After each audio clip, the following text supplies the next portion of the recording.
Well, we are going to start a series on how I can be a member of Jesus's church, a better member of Jesus's church. So, how can we be a better Christian and jump into the Great Commission? We're going to look at Proverbs 22, Malachi 3, and we're going to start with stewardship this week and really dig into what stewardship is. And I want to talk about that. What is stewardship? And I think as we found out in our discussion that it's not always about money. But I think we get this idea in our head that when the preacher decides he's going to preach on stewardship, he's just going to ask me for all my money, right? That's what I always thought it was. It was just about money. But, and I remember when I was a kid, my dad would send me off to church with a quarter. I would get $1 a week allowance, and I see some reaction, so everybody else must have had a quarter too. Instead of a dime, my tithe, the tenth, a dime, he'd just give me a quarter. Probably figured dime might be a little bit too cheap, but a quarter was easier to hang on to as well, right? But I would drop that quarter in the tray every single week. And then, he was trying to raise me up to understand that give my portion back to God, right? He's given us an income, some kind of money, something that we're responsible to steward. And, that was his way of teaching me the financial aspect of good stewardship. And then we also have our homes, we all live somewhere, whether we own or rent it, we still have a home to call ours. And we want to take good care of that. We want to steward our homes, mow the lawn, things like that. This week, my wife, I mowed the lawn, and she got some lawn bags out to weed. And we had these awful weeds. They just popped out of nowhere, after all that rain we had. And I got my lawn chair out to sit down. I was going to watch my daughter play on her scooter. And she said, "You were just talking about these guys at the store and their wives, they're all having a good time and their wives are just following along and, it looked like they were kind of being oppressed. And do you want to be one of them?" All right. Guess what I did? I weeded. We pulled out everything. It went from looking to it.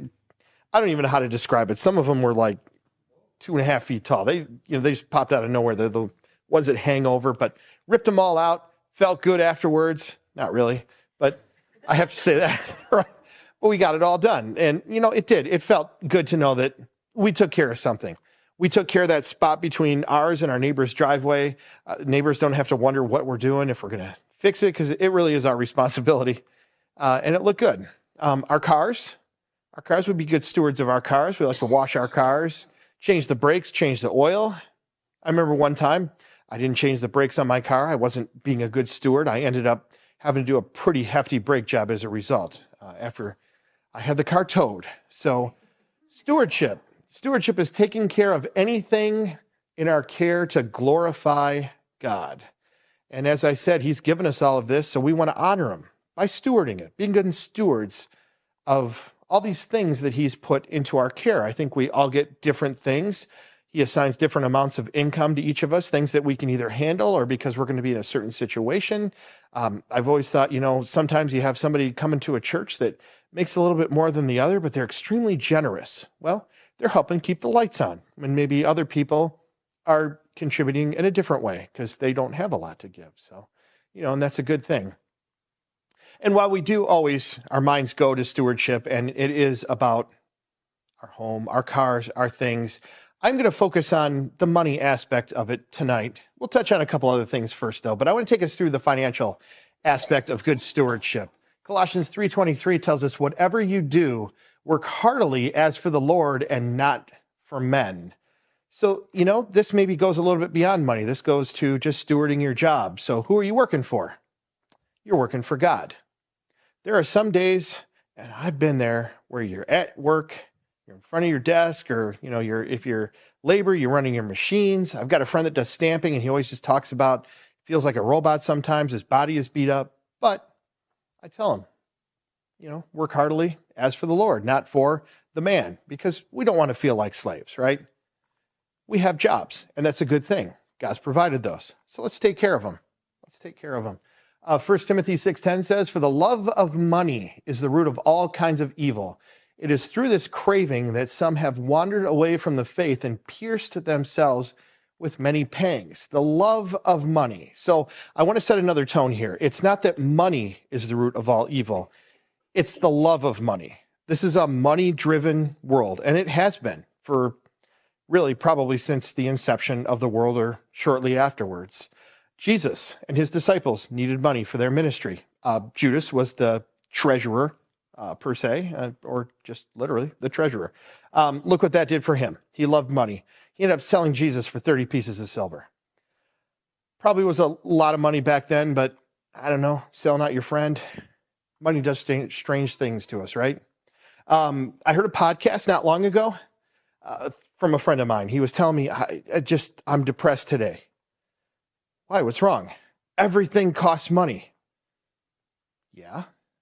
And he's like, well, I don't know. I can't afford this. I'm like, I thought you were doing okay. I am, but it's too expensive. This is just, now I understand it. I said, well, why don't you go to the park? Take your kids to the park.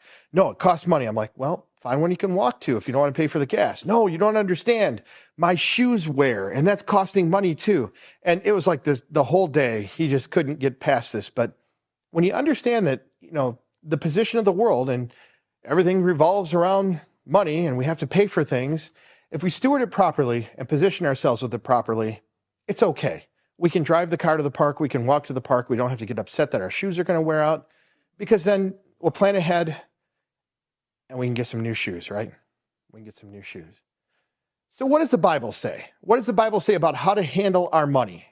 Probably thinking, Dan, I thought this was church, not a lesson on finances. Well, guess what? The Bible has a whole lot to say about all of this.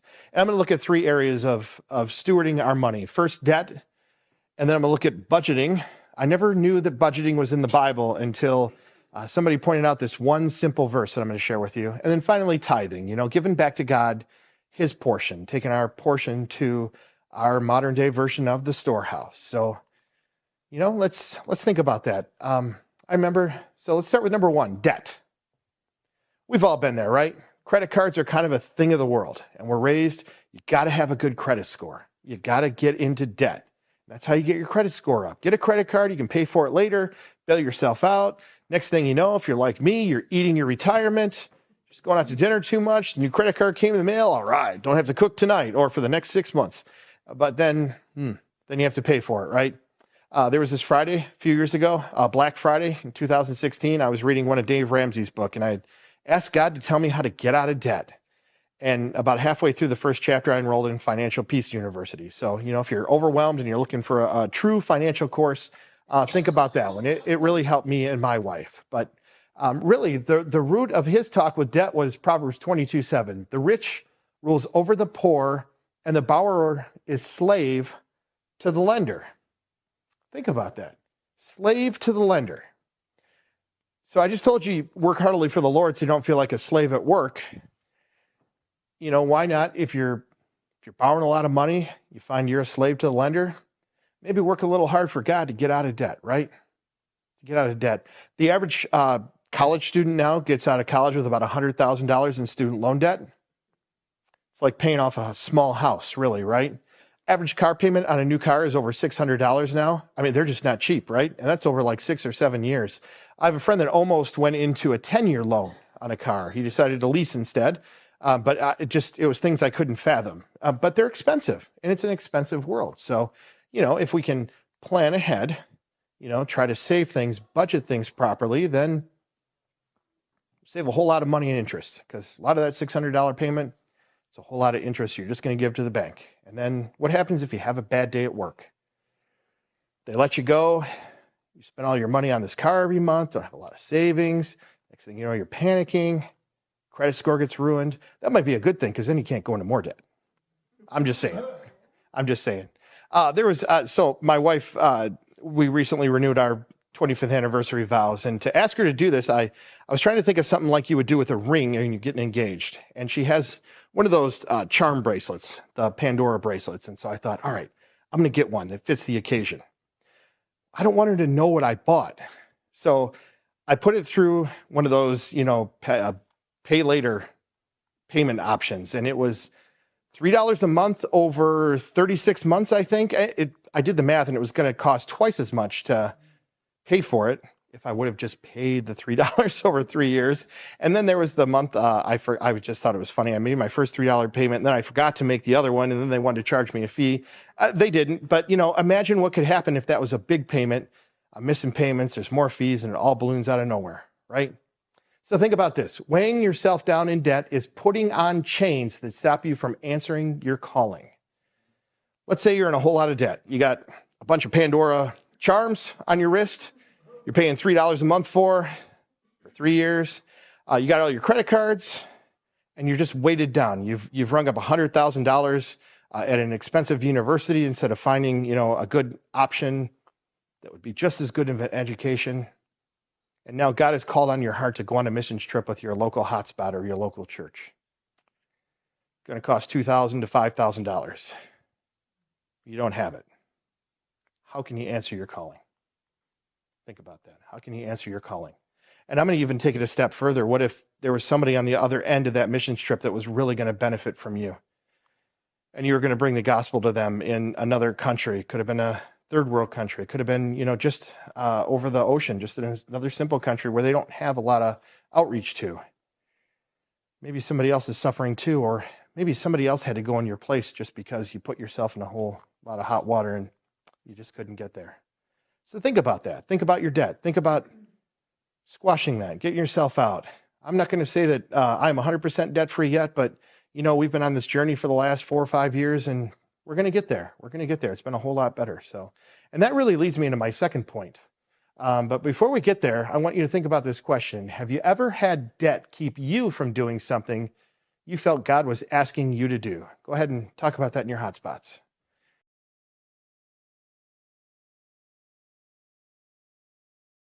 On to the second point, budgeting. Budgeting. Jesus himself talked about making a budget.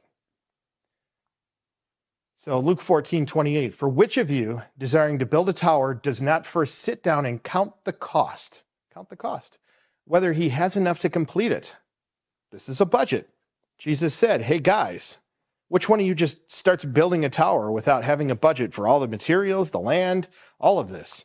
If they start building any of these buildings around here without a budget for that project, they're going to probably get maybe not even halfway done, and it's going to be over because they would have overspent, underestimated. They wouldn't have accounted for labor properly.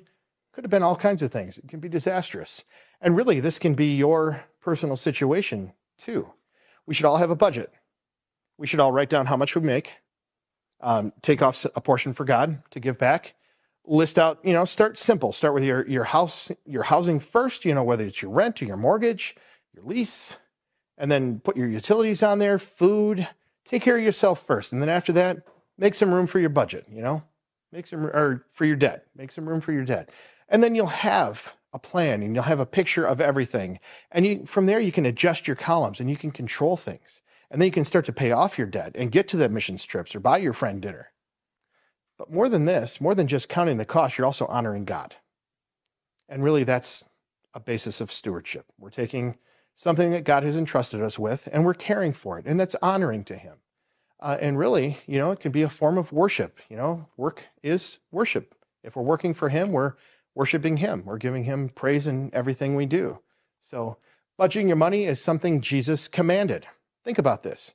If he's talking about it like he was a plethora of other topics, he's not just talking to suggest that, hey, guys, maybe we should have a budget for building a tower. No, he's saying, hey, guys, go make a budget, count the costs, and then build the tower.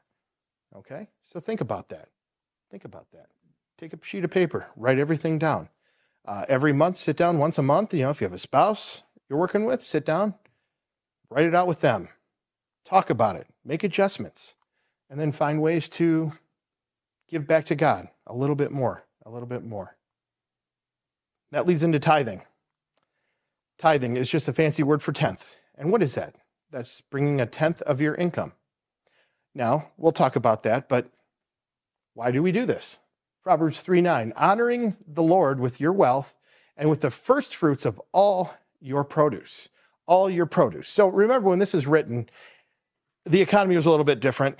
There was farming, and they would take, a portion of their crop and they would bring it to the church, and then, that would be their tithe. In this day and age, sure, if one of you has a farm, by all means, bring some things for the church, start a food pantry, things like that. But being that we're just a pure money-driven world anymore, think about bringing your first fruits or the first portion of your paycheck to the church.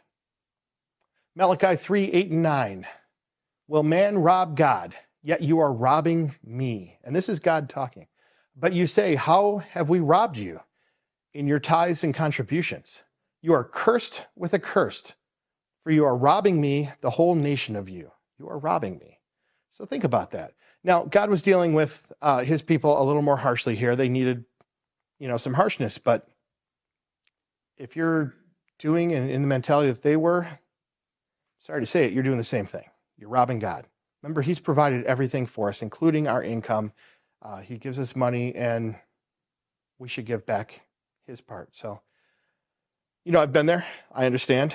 It's easier just not to figure out how to give to the church, but I want you to do that. And here's why. This is the next breath of God here. Verse 10, bring the full tithe into the storehouse that there may be food in my house, and thereby put me to the test. Put God to the test, says the Lord of hosts. If I will not open the windows of heaven for you and pour down for you a blessing until there is no more.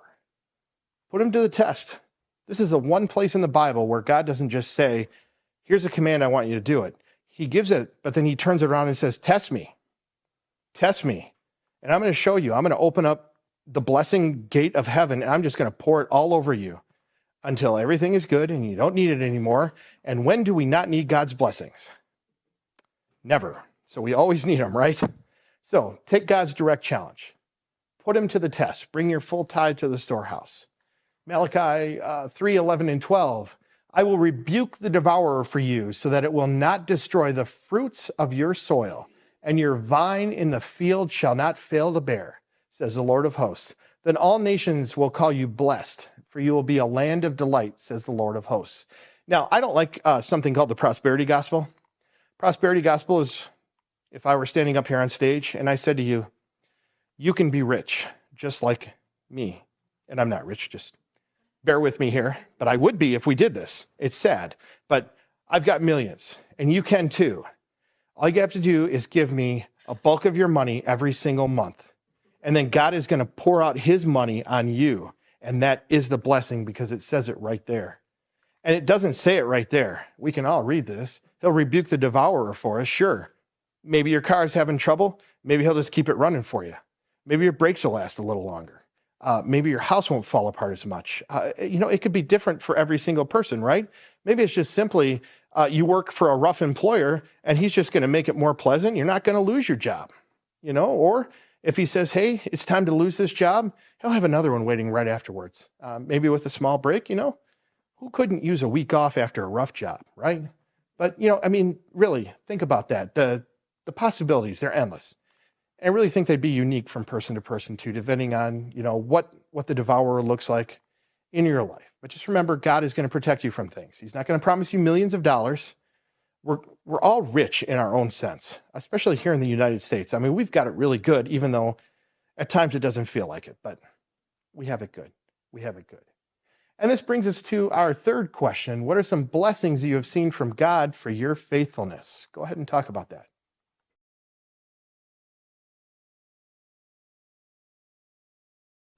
How can I obey? How can you obey? How can you really do this?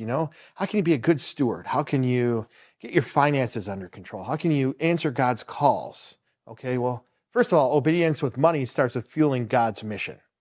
Remember, all the way back at the beginning, I said, what happens if God calls you on a missions trip and you can't pay the $2,000 fee? You're having trouble fundraising, probably because you just weighted down in debt or some other foolish spending that maybe just needs to be cut back and dialed back a bit, right? So you've got to get a good budget. You've got to make a plan. You've got to count the costs and list everything out. And that includes bringing your tithe to the storehouse. And then, after that, while you're still tithing, you're just trying to get your debt under control. You can work that budget. And there's always the magic question. There's actually two. The first one, does it have to be 10%? Well, I think this is a complicated answer, but yes. However, if you've also weighted yourself down in debt and you've got yourself in a terrible position and you're going to lose everything, at least try to start with 2%. Let's just throw a number out there and then, talk to God through the whole thing. Say, hey, I want to give 10%, but I have weighted myself down. I've done everything wrong. I'm trying to get my budget right. And just start there and just say, as you help us through this and show us more, we're just going to get to the 10% with you. But, that's the short and yes and no answer to that question. So I really hope you'll take that to heart. If you're not really giving and, you're struggling and you're thinking about, well, it's too hard. I got too much, make that call up to God. Say, hey, let's figure this out together. Let's figure this out. Either he'll tell you to jump right in or he's going to, take you through a process. And, I think that's okay. The second question that people always ask, before or after taxes? Well, at this point, if you're not giving anything, who cares? Just give. So I've heard the argument, taxes come out before taxes. Amazing, right? So give your tithe before taxes. Really, talk to God about that too. Just figure that out. Let's just do our part. Let's steward our money, right? Let's steward our money and just ramp ourselves up. Make a plan with God. Jump in. Whatever he's asking you to do, just do it. Things take money to maintain and operate. Even in a hotspot, somebody's got to pay their electric bill. There's always, you want to go out and you want to do things for your community. You want to reach people. You want to take some of the money that you're bringing in. You want to, go and help somebody. I remember Pastor Tim shared with me a story. One hotspot gave a guy in Mexico money to buy a new motorcycle because he was a pastor and he was going from town to town and he needed a new one. Well, if nobody is giving, they wouldn't have been able to do that. And then, just from the technology side, it takes a lot of money for Crosswaves to get things out. So, think about that. It's a money-driven world. It's unfortunate, but it is. So think about, what does your hotspot need? What does your hotspot need? Just think about that. What's on your heart? What does God want you to do? What's floating around in your head? What's he calling on you to do? What's your mission? What's he put in your heart that your mission? You have a mission, right? Everybody in this room and out there on the camera has a mission. We all have a mission. It's not to stand on a stage and do things. It's not to go across the ocean and become a missionary. Although, yes, some people, that is their mission.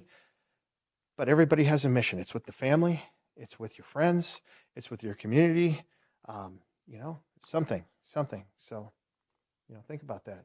So I want you to talk about this question. What are some things God has put on your heart? So have a good discussion about that. Share and figure out what God wants you to do.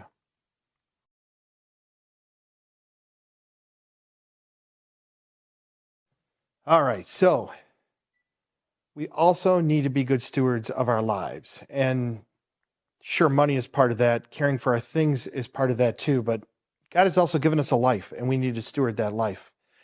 This week in the news, Pee Wee Herman was the topic. He died, age 70. Not real old, very popular. My mom didn't let me watch him when I was younger. She thought he was ridiculous, and so we watched other things. I didn't realize how popular he was until all my friends started sending me clips of his videos this past week. I'm like, okay. I didn't know him, and I'm not trying to pick on him. I don't know if he had a relationship with Jesus or not. Whenever somebody dies, I'm one of those people that Googles that kind of thing, but, Google doesn't really know either. So there's a lot of good people in hell. I don't know if he is. I hope he's not. But my main point is we need to be good stewards of our lives. And where does that start? That starts with a relationship with Jesus, right? And letting him come into your life and help you. Let him change you for the good. I know the big argument is, well, I like my life. I'm a good person. I don't want that to change. Well, that's fine. He's not going to tear all that away from you. But he's going to enhance it, right? He's going to help you steward your life. He's going to help you make it better. He's going to help you stay on the path of light rather than just getting into all kinds of things in this world. We talked about the devourer. If you're on Jesus' side, he's going to help protect you in general and protect your life. The path through Jesus leads to eternal life. It leads to the Father. Otherwise, it doesn't lead anywhere, right? The path, the gate, it's narrow. And Jesus said it was hard. And why is it hard? Well, because stewardship in general is hard, and stewarding our lives is equally as hard. We can't get over ourselves a lot of times, and we want to pull away, and we want to do our own thing, and then we just run off into the woods. But, he's always there to pull us right back and help us get back on the path. So I want you to think about that. I want you to think about all this. I want you to think about your finances. I want you to think about your stuff, and think about your life and how you're stewarding it. And if you haven't accepted Jesus, definitely start there. But get into the Word, read, talk to him and grow, and let him go on this journey of fixing your finances with you, helping you care for your stuff.